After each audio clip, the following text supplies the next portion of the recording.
a todos abrirem as Sagradas Escrituras em Marcos, Evangelho de Marcos, capítulo 6.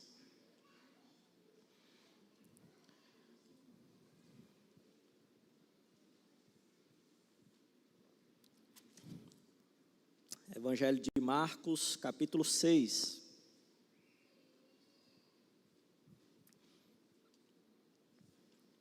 Permaneçam com suas Bíblias abertas nesse texto. Quando você pensa em um discípulo, o que vem à sua mente? Talvez você imagine alguém dedicado a uma causa, dedicado a um mestre. Talvez você pense em pessoas que seguem uma ideologia ou uma figura pública. Discípulo. Para muitos esse termo pode soar distante, algo que se aplica apenas a figuras religiosas, a pessoas de fé. Mas será que esse conceito de discípulo é realmente tão distante da nossa vida cotidiana? Pense comigo, no mundo em que vivemos, nós somos tão expostos a tantas influências, tantas ideias. Você já se perguntou quem tem autoridade na sua vida? Qual é a voz que você tem escutado te chamar? Quem está moldando as suas escolhas, as suas crenças e os seus valores? O resultado dessas respostas é que você será discípulo dessas crenças, desses valores, dessas experiências, dessas coisas que são valiosas para você e para mim e que moldam a nossa vida. Você certamente segue algo que considera importante, que traz significado para a sua vida e que simplesmente parece ser verdade. Para você faz sentido. A grande questão, no entanto, é esse algo, essa voz que você tem dado ouvido, ou essas vozes, ou essa pessoa, será que isso que você está seguindo realmente é o correto? Será que essa voz que está te chamando realmente é a voz correta, ou a melhor voz, ou a melhor pessoa? Pode ser que você esteja seguindo um caminho que parece certo, mas a verdadeira transformação, o verdadeiro caminho vem quando Jesus, o Rei, Ele nos chama, e Ele nos chama para segui-lo, e segui-lo de uma maneira radical. Essa voz, você e eu, nós podemos confiar em todos os aspectos da nossa vida, porque essa voz é o próprio Deus falando e chamando. E se você já se considera discípulo de algo, talvez a questão seja a seguinte: será que você está satisfeito com a direção que a sua vida tem tomado, ou está pronto para ouvir um outro chamado, a voz do próprio Deus, a voz de Jesus, e descobrir o que Ele tem para você? É isso que nós vamos ver, meus irmãos, em Marcos capítulo 6, versículos 7 a 13. Acompanhe comigo a leitura de Marcos capítulo 6, versículos 7 a 13. Diz o seguinte, o texto sagrado: Chamou Jesus os 12 e passou a enviá-los de 2 em 2, dando-lhes autoridade sobre os espíritos imundos. Ordenou-lhes que nada levassem para o caminho, exceto um bordão, nem pão, nem alforge, nem dinheiro, que fossem calçados de sandálias e não usassem 2 túnicas. E recomendou-lhes: quando entrardes em alguma casa, permanecei aí, até que vos retirardes do lugar. Se em algum lugar não vos receberem, nem vos ouvirem, ao sair de dali, sacudi o pó dos pés, em testemunho contra eles. Então, saindo eles, pregavam ao povo que se arrependesse, expeliam muitos demônios e curavam numerosos enfermos, ungindo-os com óleo. Peço aos irmãos, feche seus olhos, vamos ter um momento de oração ao Senhor. Deus, nós queremos pedir a Ti que aplique a Tua sagrada palavra aos nossos corações, que a palavra encontre corações quebrantados e solos férteis à multiplicação e à fertilização do Seu Evangelho. Te pedimos, meu Deus, que eu seja encontrado fiel, como obreiro fiel, manejando a palavra da verdade. É isso que eu te peço, em nome de Jesus. Amém. Meus irmãos, nos capítulos de Marcos, que já temos visto, capítulos de 1 a 6, a gente vê basicamente desde o início desse evangelho que Jesus, ele é apresentado como o rei, como o Cristo, como Filho de Deus, e ele tem uma autoridade diferente. Ele tem uma autoridade diferente dos escribas, dos fariseus, ou seja, dos maiores mestres daquela época. E essa autoridade que ele tem de ensino vem com sinais de que ele, de fato, é o próprio Deus encarnado, porque ele tem domínio sobre o mal, ele tem domínio sobre a natureza, e ele tem domínio sobre a vida. E Jesus, durante o seu ministério, que nós vimos desde o capítulo 1, capítulo 3, a gente vê que ele seleciona ali, capítulo 1, ele chama alguns discípulos. Depois nós vemos que capítulo 3, ele chama um grupo mais restrito, onde ele quer ensinar tudo o que ele sabe, que ande mais junto dele para aprender mais. E Jesus vai demonstrando a natureza transformadora do reino, ele vai revelando parábolas que estão ocultas para aqueles que estão distante do rei, mas para esses discípulos, ele revela essa transformação, ele revela esse caráter transformador do rei, e agora no capítulo 6 a gente vê que esses discípulos, eles devem parar de só aprender, e agora eles têm que ir para a prática também. Então parece que Jesus agora chama os seus discípulos e delega para eles funções, para curar enfermos, para expulsar demônios, para pregar o evangelho verdadeiro, e não para ficarem simplesmente passivos, sendo ouvintes, mas para agir, se tornando de fato discípulos ativos, e promovendo o avanço do reino de Deus e o avanço do rei. Então, meus irmãos, nós iremos ver que esses discípulos, eles são chamados pelo rei. O rei, ele chama os seus discípulos. Agora, o rei, ele chama seus discípulos em que sentido? Iremos ver alguns desses chamados nesse texto. E o primeiro chamado que iremos ver é o chamado de delegação. Versículo 7, acompanhe comigo o texto sagrado. Diz assim: chamou Jesus os 12. E meus irmãos, isso aqui é muito importante, porque quando a gente vai para o capítulo 3 do Evangelho de Marcos, se você for lá, capítulo 3, versículo 13, você vai ver que Jesus não chamou qualquer um. Jesus chamou quem ele quis. É isso que está lá no capítulo 3, versículo 13. Jesus, ele chama quem ele quer. Ele chama, apesar das suas falhas, apesar dos seus pecados, apesar de eu e vocês, nós não temos nada para oferecer a ele, ele ainda assim nos chama. Ele não viu nada nessas pessoas que dissesse, eu vou escolher eles porque eles são pescadores, eles vão fornecer um barco, aquele ali é cobrador de impostos, ele vai ter dinheiro. Nada disso. Ele escolheu os seus discípulos, apesar da incapacidade deles, apesar das limitações deles, apesar de ele saber tudo sobre eles. Foi assim que Jesus escolheu, e Marcos já nos revelou isso no capítulo 3. Então, tendo essa informação, esse chamado, ele se torna um pouco diferente, porque Jesus, ele chama os 12, já com esse sentido, eles são incapazes, e ele passa a enviá-los. É isso que fala o versículo 7.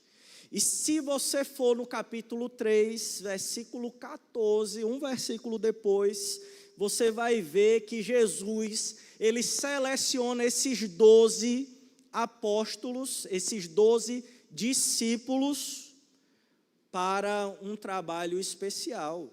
E esse trabalho especial é justamente pregar, é fazer algo que Jesus já estava fazendo, que a gente vê no início do ministério de Jesus.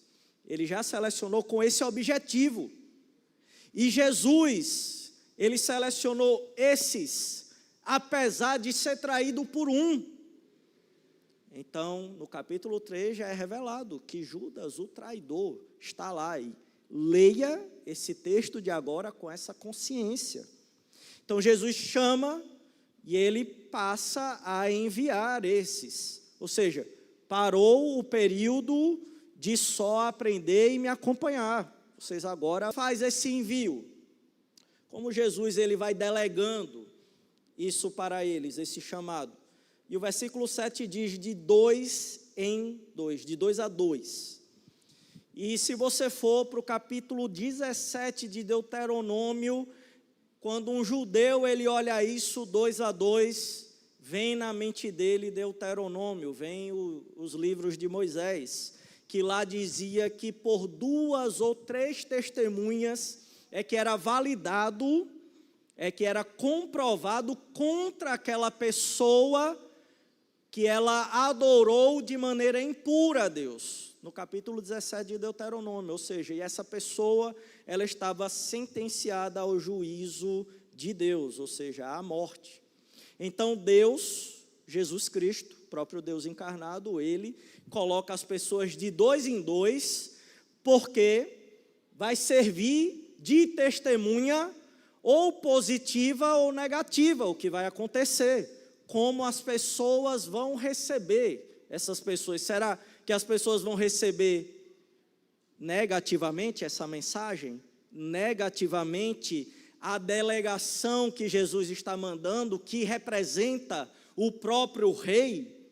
Se sim, 2 testemunhas vão dizer sim, essas pessoas negaram a mensagem, essas pessoas não nos receberam. Então esses aí irão ser punidos por idolatria. Se as 2 testemunhas disserem sim, eles receberam a mensagem, então essas pessoas, elas irão se mostrar adorando o verdadeiro Deus, Yahvé, que é o Deus do Antigo Testamento, que nós vemos encarnado na pessoa de Cristo, o Filho de Deus. E aí Jesus, ele delega não só dessa forma, você vê que o próprio Deus, ele dá uma autoridade tremenda desde aqui já, mas ele ainda diz assim, Marcos, dando-lhes autoridade sobre os espíritos imundos. Então Jesus, ele não compartilha só a representatividade do rei e do seu reinado, mas ele compartilha, ele delega a autoridade de operar sinais, como o exorcismo, como expulsar demônios impuros, como já vimos Jesus fazendo inúmeras vezes. E isso era uma forma de autenticação de que, de fato, aquelas 2 testemunhas vinham em nome do rei e do reinado. Por isso que Jesus dá essa autoridade para essas pessoas. Só que, meus irmãos, nós não temos essa autoridade de expulsar nesse nível, digamos assim, demônios como os apóstolos, ainda assim temos, né? Se pela misericórdia de Deus algum demônio se manifestar, é repreender pelo nome de Cristo, mas os apóstolos, eles receberam essa delegação direta. Nós, como igreja do Senhor, ainda assim nos encontramos, parece que Deus está nos mostrando através do Evangelho de Marcos uma miniatura do que é a igreja do Senhor, a partir dos apóstolos. Ele está mostrando que Deus, ele escolhe pessoas incapacitadas, pessoas que Deus não viu nada, apenas o lamaçal do pecado, filhos da ira, filhos da desobediência, como fala Efésios 2, e pessoas ainda assim que pela extensão do rei, que não está mais presente fisicamente no meio de nós, como estava com os apóstolos, mas o rei, ele está presente de uma outra forma, que é através da unidade da sua igreja, que se une invocando o nome do seu rei. E por extensão, essa igreja, ela tem a autoridade, ela é delegada com a vitória que Jesus conquistou sobre todos os poderes das trevas, e não só isso, mas pelo poder da sua ressurreição. Então, ainda assim, é um chamado que deve nos fazer refletir o que representamos. E se esse chamado, ele é verdadeiro para nós, apesar de ser um pouco diferente de como aconteceu com os apóstolos, parece, meus irmãos, que continua algo parecido, que é o quê? Esse chamado, essa delegação, ela vai fazer com que cada um de nós não fiquemos parados onde estamos. Se você e se eu ouvimos o chamado do Salvador, do Rei Jesus, e somos nutridos pelo cabeça da igreja, que é o Rei, nós não iremos ficar passivos, nós não iremos nos satisfazer em ficar nos bancos da igreja. E ainda digo mais, meus irmãos, para minha própria vergonha, porque imagina, eu leio esse texto aqui e eu percebo que muitas vezes Judas fez mais do que eu. Judas está aqui nesse meio. Judas, ele frequentava todas as EBDs, não faltava uma. Judas, ele frequentava todos os cultos dominicais, ele não viajava, ele não ia aproveitar a vida, ele estava totalmente compromissado e ele era o traidor. E o que eu penso de mim mesmo diante disso? Eu fico, meu Deus, eu preciso ter mais compromisso, porque o traidor, ele foi muito compromissado. Ele foi muito ativo, ele entendeu a delegação que Jesus deu, mesmo entendendo errado, ele fez mais. E nós, que dizemos entender corretamente essa obra de salvação, meus irmãos, será que nós estamos de fato compromissados e ativos em ir juntos, obedecer essa delegação, esse chamado do nosso Rei? E pode ser que você, assim como eu, diga, olha, Claudino, eu me sinto incapaz de evangelizar, eu me sinto incapaz quando eu estou com uma pessoa que não é crente, eu me sinto incapaz de pregar o evangelho. E meus irmãos, teve um amigo meu, seminarista, que me ligou uma vez, e ele falou assim, Claudino, ele estava meio desesperado, ele falou, Claudino, ele está no último ano de seminário agora. Aí ele falou, Claudino, eu estou refletindo aqui sobre a minha vida, sobre o ministério, eu não sei se eu estou preparado, eu não sei se eu sou capaz, sabe, eu estou vendo que o ministério é muita coisa, cuidar de vidas, estudar a palavra é muito difícil, e ele foi dando as labutas, as dores, o esforço e tudo que é o ministério. E depois que ele acabou de desabafar, eu falei, meu irmão, é isso mesmo, o ministério é exatamente isso. Você se sente incapaz, e glória a Deus que você se sente incapaz. Deus, Ele preserve isso no seu coração. Quem tem que achar você capaz é a igreja que te enviou para cá, não é você. E você deve conservar esse seu pensamento, que é um pensamento que eu acho que te leva para a humildade. Porque se você dizer assim, eu sou capaz, então parece que você não tem mais nada a aprender, não existe, você nem precisa talvez da ajuda do próprio Deus, mas só que o nosso Deus, meus irmãos, Ele chamou pessoas incapazes, mas que não param por causa da incapacidade, mas que veem no poder de Cristo o aperfeiçoamento e a capacidade. E talvez você, assim como eu, por exemplo, meus irmãos, eu quando fui convertido, eu não tinha lido nenhum livro na minha vida. E quando Deus, Ele me constrangeu através da minha conversão, eu escutei o seu chamado, e eu pensei, olha, eu tenho que ler esse livro, entendeu? E foi muito difícil, entendeu? A primeira leitura que eu fiz da Bíblia. E é difícil, porque existe o pecado dentro de nós, que está a todo momento querendo fazer com que a gente não se aproprie da nossa identidade no Salvador. E lógico, o seu pecado e as astúcias das trevas vão querer te levar a distante do Evangelho e a fazer com que eu e vocês, nós paremos nos bancos da igreja. Só que a gente não deve se satisfazer com isso, meus irmãos. Se você e eu, nós de fato fomos constrangidos pela obra de salvação, nós iremos responder doando a nossa vida e entendendo a delegação que o próprio Cristo nos deu, apesar de Ele não estar fisicamente entre nós mais, assim como foi com os apóstolos. Então nós devemos ter esse compromisso e nós devemos nos encorajar diante da palavra de Deus que mostra que desde o início da igreja, do nascedouro, que o que é que a palavra de Deus diz? Que o fundamento da igreja são os apóstolos e profetas.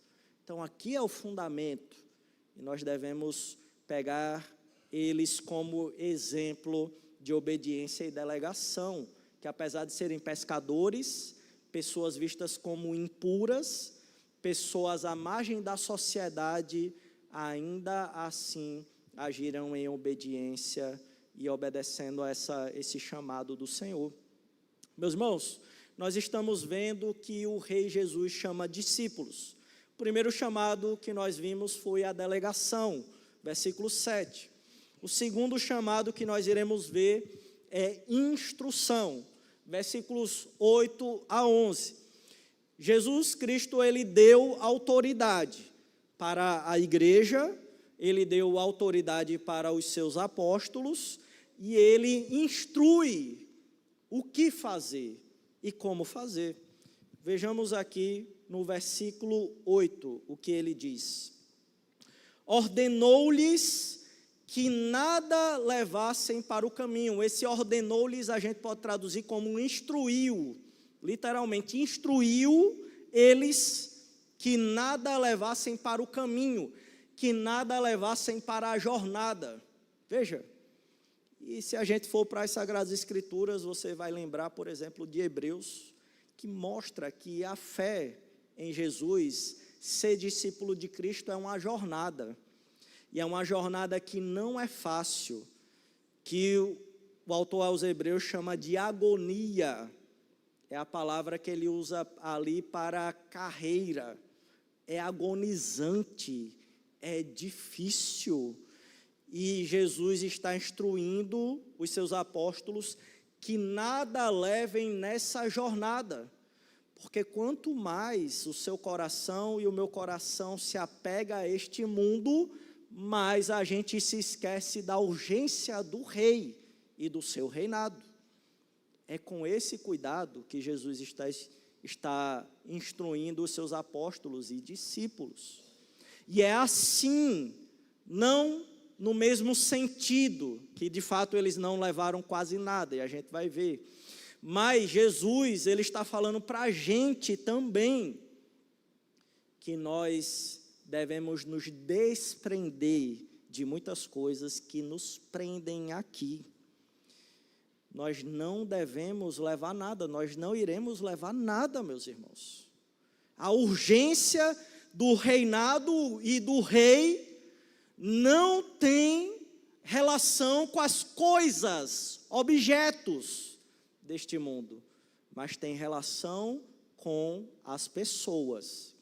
E se nós vivemos de maneira extravagante com as coisas deste mundo, a gente passa uma impressão para os incrédulos de que nós estamos mais preocupados com este reinado.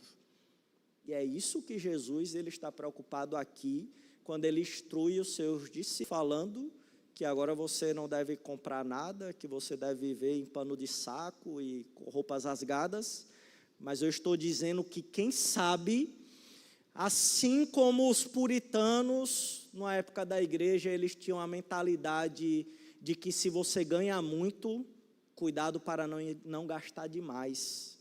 Quem sabe o Senhor Jesus, ele não está nos levando a também repensar em como temos administrado a nossa vida nessa jornada de fé.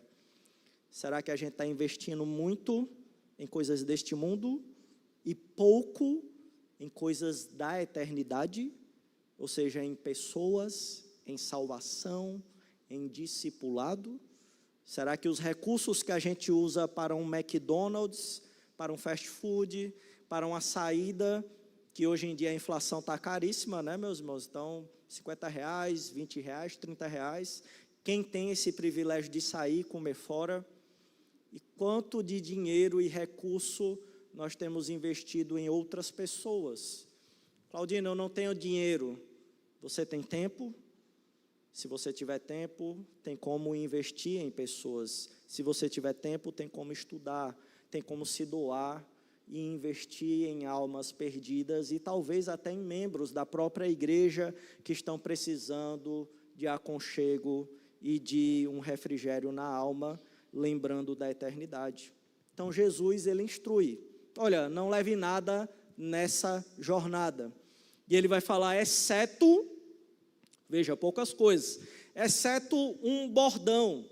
E meus irmãos, esse bordão aqui era uma espécie de vara que a gente vê no Antigo Testamento. A gente vê que Moisés, ele tinha um bordão, é traduzido assim, na Almeida Revista Atualizada, pelo menos. E nós também, se a gente for percorrendo ali os 5 livros da Bíblia, a gente vai ver em Números que esse bordão aparece de novo, e quem sabe os leitores desta época, que estavam acostumados muito com o Antigo Testamento, não lembrasse da simbologia dos bordões. Por exemplo, lá em Números, capítulo 17, versículo 2, você vai ver uma ocasião muito importante, onde está sendo questionado a liderança de Arão e Moisés, e o próprio Deus, ele diz assim, olha, pegue os bordões. Parece que esses bordões, essas varas, elas representavam cada tribo de Israel, ou seja, o próprio povo de Deus, e parece que Deus ele estava atribuindo a esses bordões a representatividade daquele povo como sacerdote e profeta dele, ou seja, voz de Deus ali. E ele vai mostrar nessa circunstância, no capítulo 17, que a única vara que vai florescer é a vara de Arão, mostrando, confirmando que o próprio Deus escolheu a tribo, né, de Arão, de Levi ali, para ser sacerdote, representando assim as intercessões do povo a Deus. Mas meu ponto é que essa simbologia, ela é importante para dizer, e se você for lembrar dos versículos de 1 a 6 que lemos, no domingo passado, a gente viu que Jesus, ele se identificou como profeta. Então, para mim, faz sentido essa comparação. Ou seja, parece que essa simbologia forte no Antigo Testamento, as tribos de Israel como profetas, né, ali, ou seja, mensageiros do próprio Deus, eles representavam o próprio Deus, assim como nós, a igreja, representamos. Parece que Jesus está falando, ó, vocês vão levar esses bordões porque vocês vão me representar. Mensagem para o mundo. Mensagem para o mundo. Como estamos sendo vitrines do próprio Cristo. Será que nós estamos representando a humildade do próprio Cristo, não levando nada em nossa jornada, sem extravagância, sem desequilíbrios, sem temperamentos, sem impulsos? Será que nós estamos sendo essa vitrine que apresenta o próprio Cristo quando as pessoas entram na nossa igreja? Será que é assim que as pessoas têm visto a Igreja Presbiteriana? Será que é assim que as pessoas têm visto a Igreja Presbiteriana Memorial de Natal? Ou você e eu, que nós somos membros dessa igreja, será que é assim que nós temos refletido em nosso trabalho, refletido o próprio Cristo em nosso trabalho, em nossa faculdade, ou qualquer outro ambiente social, seja na sua família? Será que é assim? Bem, tem essa simbologia, esse bordão, mas também tem o aspecto de segurança. Esse bordão, essa vara, era usada como apoio na caminhada, tinha a simbologia de representatividade, mas tinha também o apoio, a função, né, digamos assim, material dele, e que também ajudava a espantar ladrões, né, e feras.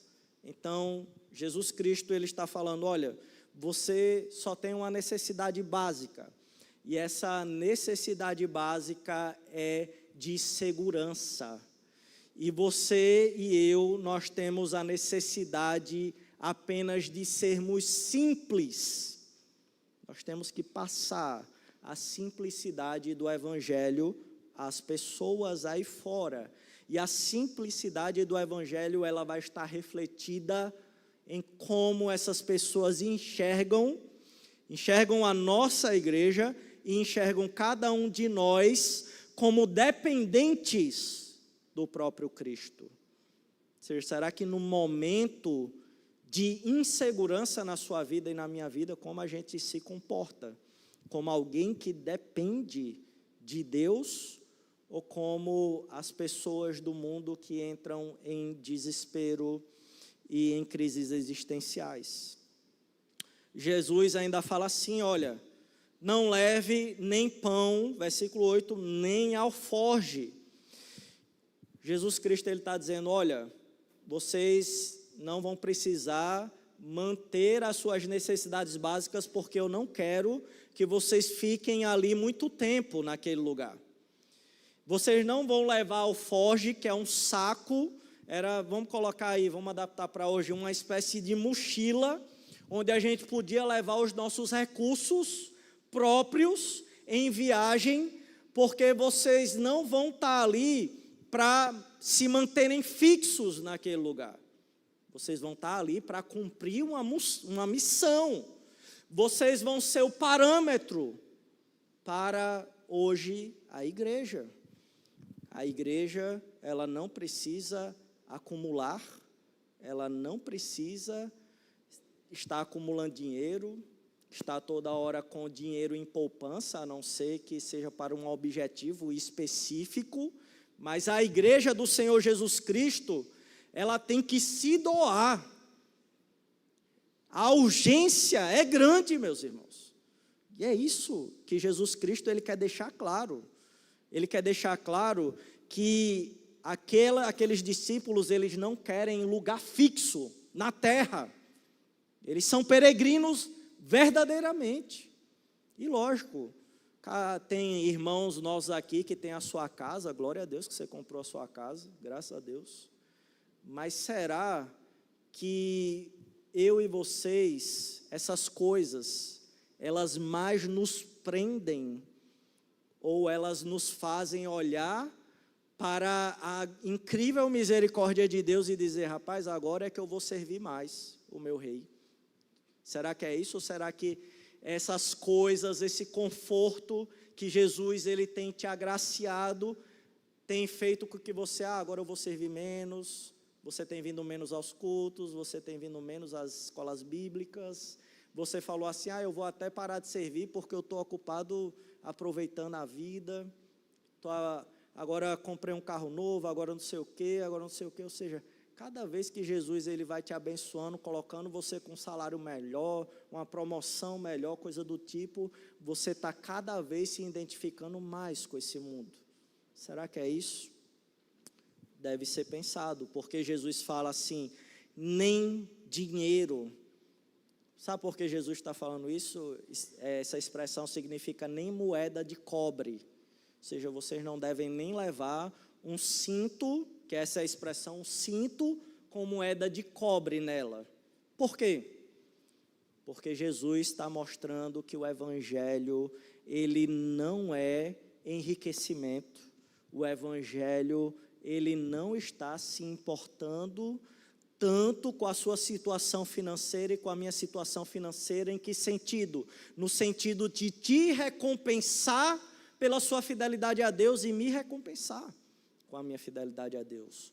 O Evangelho, ele não é feito para ser mercadejado, e Jesus, ele está preocupado com isso aqui, com os apóstolos.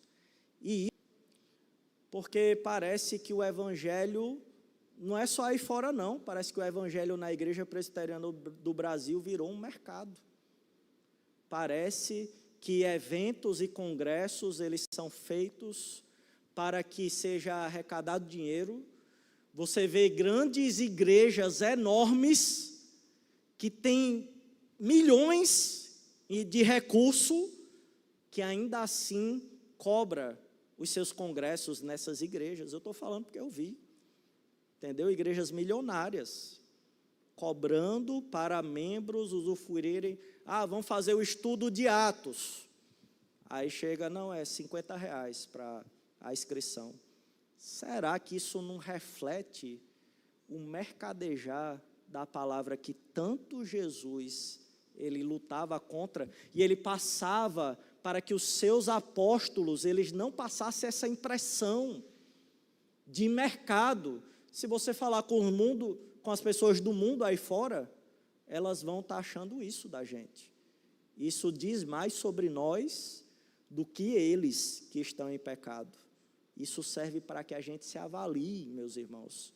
Será que eu e vocês, nós temos nos motivado mais o quê? Pela finança?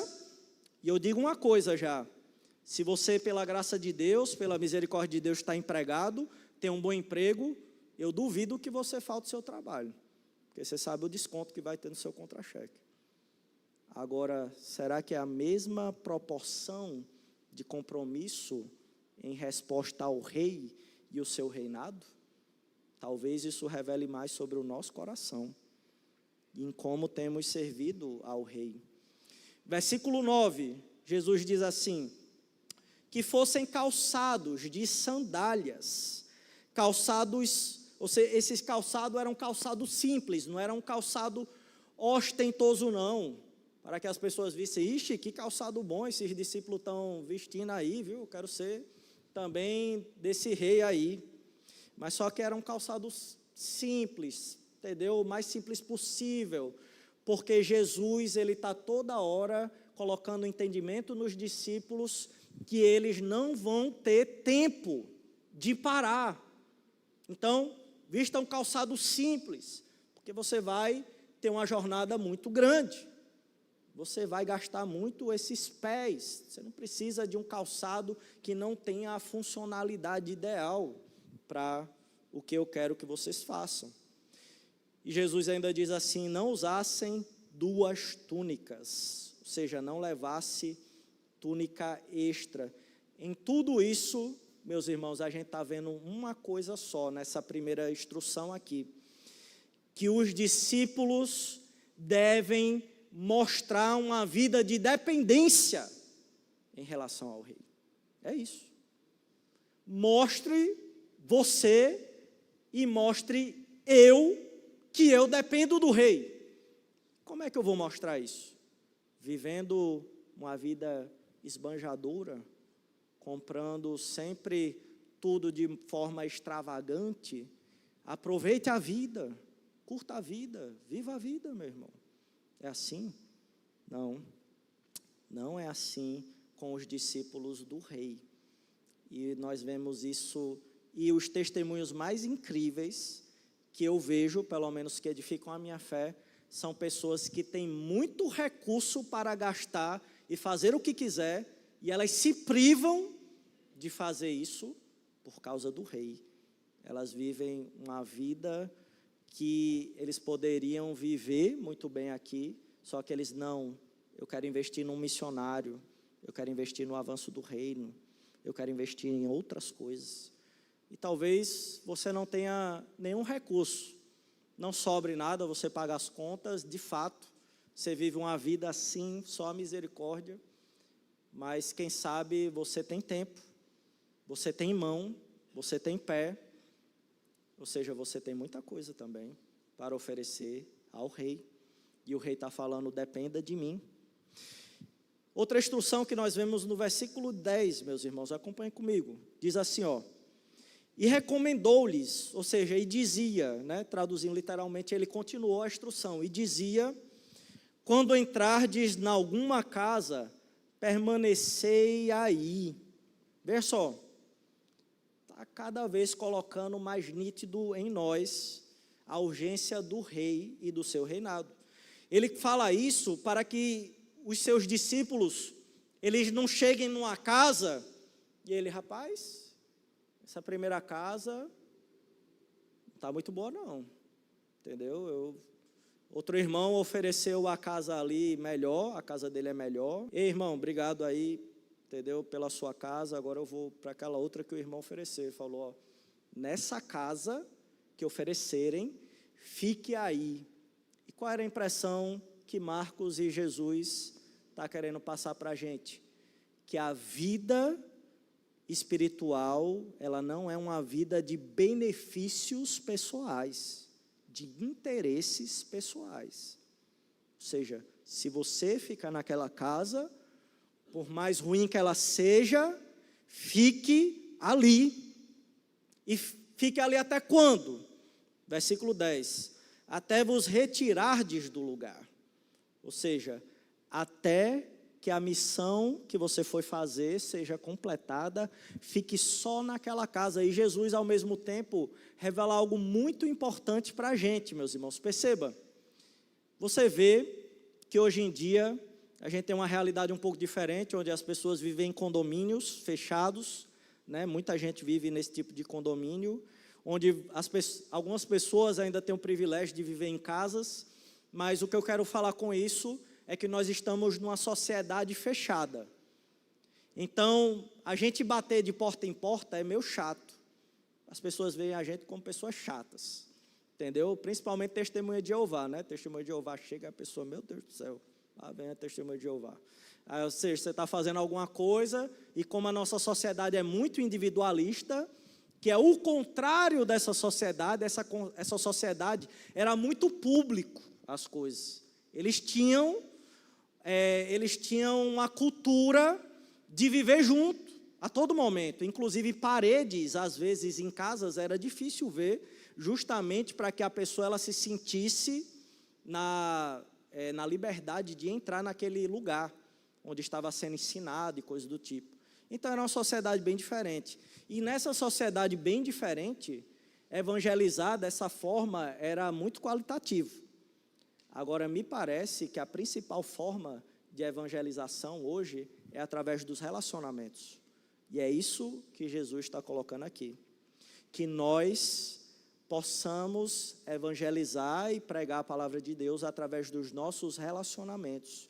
E por isso que Jesus ele fala, olha, fica nessa casa e só saia dessa casa quando você completar a sua missão ali. Por quê? Durante esse período, você vai estar se relacionando com a pessoa que está ali naquela casa. E isso me faz refletir, particularmente, em como eu tenho sido hospitaleiro. Que esse é um princípio que a gente pode tirar daqui. Como você e eu, nós temos praticado a hospitalidade na nossa sociedade extremamente individualista. É difícil até encontrar hospitalidade entre nós, ou seja, quando um membro da igreja está precisando de um abrigo. Parece que isso não reflete o nosso rei e o reinado dele, porque o reinado dele reflete hospitalidade, meus irmãos.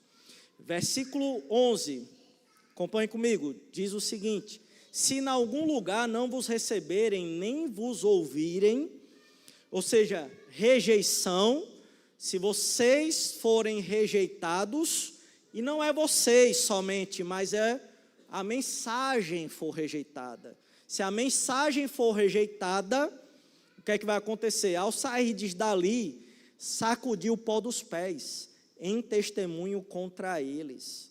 Ou seja, quando vocês forem, vocês se hospedaram, vocês estão dependentes de mim, as pessoas foram hospitaleiras, vocês chegaram lá, pregaram a mensagem, e a mensagem foi rejeitada. E quem rejeita a mensagem, rejeita o representante da mensagem, que são aqueles que são delegados pelo Senhor Jesus. Isso vai servir de testemunho contra eles. O quê? O sacudir o pó dos pés. Meus irmãos, isso era muito forte para um judeu, porque naquela época, quando um judeu ia para a terra gentia, ou seja, de não judeus, quando ele chegava novamente na terra dele, ele sacudia o pó dos pés, porque aquela terra era impura e representava o Deus que os gentios adoravam, que os gentios eles não adoravam o Deus verdadeiro, o Yahvé. E isso era uma forma de julgamento contra aquele povo. E Jesus Cristo está falando, olha, faça isso com os judeus que rejeitarem a mensagem do Evangelho. Isso era muito forte, porque os judeus achavam que eles iam automaticamente compreender quando o Messias viesse e quando a mensagem do rei e do reinado viesse. E Jesus está falando, isso vai servir de testemunho contra eles. E, meus irmãos, essas instruções do nosso Rei Jesus nos mostra que devemos ouvir essas instruções e praticá-las. Praticar a dependência, praticar a hospitalidade e praticar também o fato de sermos rejeitados. E a rejeição, ela não impedir que a gente continue sendo perseverantes até o fim em pregar o Evangelho. E isso particularmente me lembra de um exemplo que eu não vou citar porque é uma banda muito conhecida no meio reformado, viu, inclusive. Ou seja, uma banda que não é do meio gospel. E aí eu não vou citar, porque está sendo gravado, mas depois eu falo, quem quiser saber. Mas tem um amigo meu, essa banda ela foi discipulada por um amigo dele, que é muito forte em música lá em Nova York. E esse cara é muito humilde, eu conheci ele aqui no Brasil, nossa, sensacional. Realmente deu para ver o respirar do Evangelho na vida dele. E aí, esse cara, que o nome dele é Mary Merker, ele inclusive tem um livrinho azul para quem quer saber sobre canto congregacional, que o nome é Culto Público, o nome do livro. Só que na tradução mesmo seria canto corporativo, veja como o Brasil estraga as coisas, né? Seria canto corporativo, mas é culto público que traduziram. Aí, esse cara chamado Mary Merker, ele é muito forte, assim, muito famoso lá, e ele discipulou os membros dessa banda. E ele falou muito sobre canto congregacional, falou que no canto congregacional os instrumentos, eles têm que estar mais baixo, porque o importante é a voz da igreja. A voz da igreja é o principal instrumento que Deus ele quer ouvir, porque a gente está cultuando para Ele. Então, os ministros de louvor, todas as pessoas aqui, é muito difícil fazer o canto congregacional, porque exige muito dos instrumentistas, exige muito do ministro de louvor aqui na frente, porque ele tem que estar ouvindo a voz da igreja, tem que estar ouvindo, entendeu? É muito difícil. Eu já experienciei um grande canto congregacional estrondoso, é arrepiante, entendeu? E é muito edificante para a sua fé. E aí, ele ensinou tudo isso. Eu estou falando rapidamente. Ensinou durante anos para esse grupo que hoje é famoso aqui no Brasil. E aí esse meu amigo, ele falou, Matt, esse pessoal que você ensinou, olha o que é que eles estão fazendo. Aí ele mostrou os cantos, que são cantos muito lindos, entendeu? Bíblicos demais. Só que não é congregacional. Aí o Matt, ele falou assim, ele olhou para esse meu amigo e ele falou, que? Não é nada que eu ensinei. Eles não estão fazendo nada que eu ensinei.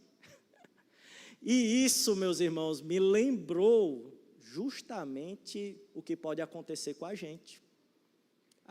Jesus Cristo, ele pode ter falado tudo isso, e aí ele olha para a gente, que é isso? Que é que vocês estão fazendo? O que é que eu estou fazendo, meu Deus do céu? Jesus Cristo está olhando, vocês não ouviram? Vocês não leram? Vocês não acompanharam? Dependência, hospitalidade, é rejeição. Será que vocês não estão preparados? Vocês só estão sendo ouvintes profissionais sem praticar? Pode ser que isso esteja acontecendo com a gente e Jesus faça a expressão, digamos assim, que esse meu Cristo fez ao saber que eles não estão fazendo nada do que ele ensinou. E para finalizar, meus irmãos, nós chegamos, só recapitulando, estamos vendo que o Rei Jesus chama discípulos. Primeiro chamado, delegação. Segundo chamado, instrução. Terceiro chamado, execução. Então, a gente não pode ser ouvintes profissionais, a gente tem que executar o que a gente está ouvindo. E aí o versículo 12, veja o que Marcos fala.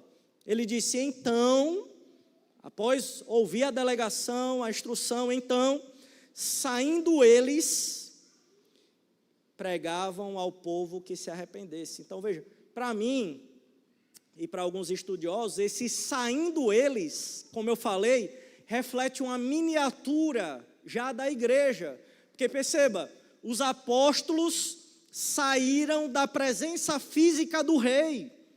E agora eles estão de 2 em 2, sem a presença física do rei. Assim como é com a igreja. A igreja não está com a presença física do rei. Mas só que ainda assim, sem a presença física do rei, ele nos deixa o selo do seu Santo Espírito, que move o querer, move o efetuar em nós. E através do seu Santo Espírito, nós devemos responder em obediência à expansão do reino, assim como os discípulos fizeram. Nós devemos executar. E o que estamos fazendo para o reinado ser expandido? Estamos evangelizando? Estamos discipulando os nossos filhos? Estamos nos voluntariando como professores, professoras, para diminuir o cargo das pessoas do departamento infantil, por exemplo? O que a gente tem feito? E outro detalhe, saíram e pregavam o quê? O grande resumo que Marcos ele colocou da mensagem do rei, que se arrependesse. Se você lembrar, capítulo 1, versículos 14 e 15, Marcos vai dizer, Jesus ele ia pregando o evangelho de Deus. Capítulo 1, versículo 1, o evangelho de Deus é sobre o próprio Jesus. Então os discípulos, eles pregavam sobre o próprio Jesus, dizendo o quê? O que Jesus ensinou para eles. O tempo está cumprido, o reino de Deus está próximo. Arrependei-vos e crede no evangelho. Nós devemos replicar essa mensagem. E meus irmãos, se a gente não replica isso, a gente não está falando as boas novas de Cristo. Se a gente não fala sobre arrependimento, se a gente não fala sobre pecado, se a gente não fala sobre Jesus, nós não evangelizamos. Tem muita gente que acha que quando convida para a igreja, está evangelizando. Não, você não está evangelizando. Você fala, vamos para a nossa igreja, porque a nossa igreja é legal, tem muito jovem, tem muito adolescente. Você está motivando a pessoa a vir pelo motivo errado. E não era isso que os apóstolos faziam.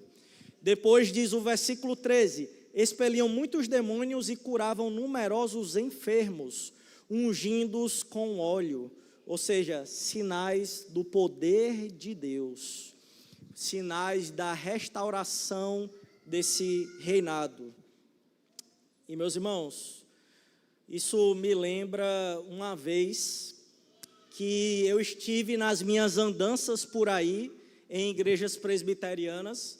Eu fui numa igreja presbiteriana, onde estavam ali reunidos várias mulheres idosas já, para a reunião de oração. E aí teve uma irmã que foi dado para ela a oportunidade dela dar o testemunho dela. E no testemunho dela, ela falou assim, meus irmãos, eu investi muito tempo cuidando do meu marido, eu fiquei vários anos da minha vida cuidando do meu marido faleceu, eu passei muitos anos da minha vida cuidando da minha mãe, a minha mãe faleceu, e eu falei para Deus, quando eles falecerem, aí eu vou começar a evangelizar. Eu fiquei, meu Deus do céu, o que é isso? Entendeu? E todo mundo ficou vendo aquilo como algo positivo. E para mim, isso é algo negativo, meus irmãos. Porque Jesus Cristo, Ele te colocou e Ele tem o controle sobre toda a situação da sua vida, mas apesar da situação da sua vida, Ele quer que nós executemos o avanço do seu reinado, apesar do que está acontecendo na sua e na minha vida.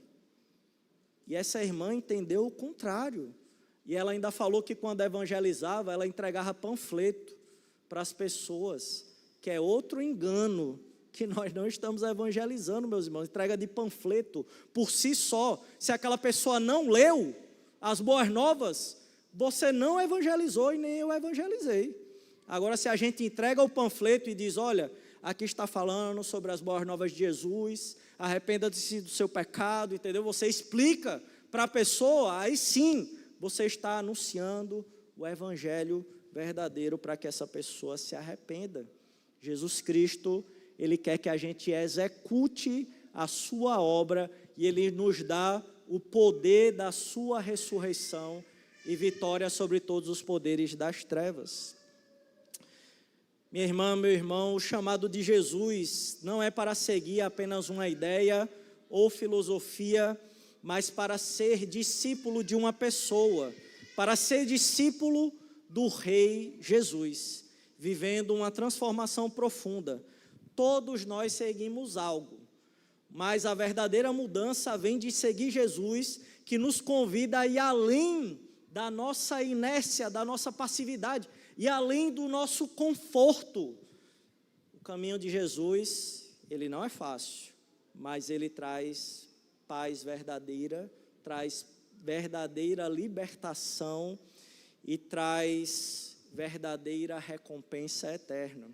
O convite de Jesus é claro, siga-me. Se você ainda não respondeu sim para esse chamado, Jesus te chama hoje, apesar do que te impede de falar sim, e segui-lo hoje mesmo. Se você já é discípulo do Rei Jesus, persevere, transforme o mundo ao seu redor, sendo discípulo do Rei e fazendo discípulos para o Rei. Em nome de Jesus, que eu espero que a igreja receba essa mensagem. Vamos orar ao nosso Deus. Peço que a igreja feche seus olhos, vamos orar ao Senhor.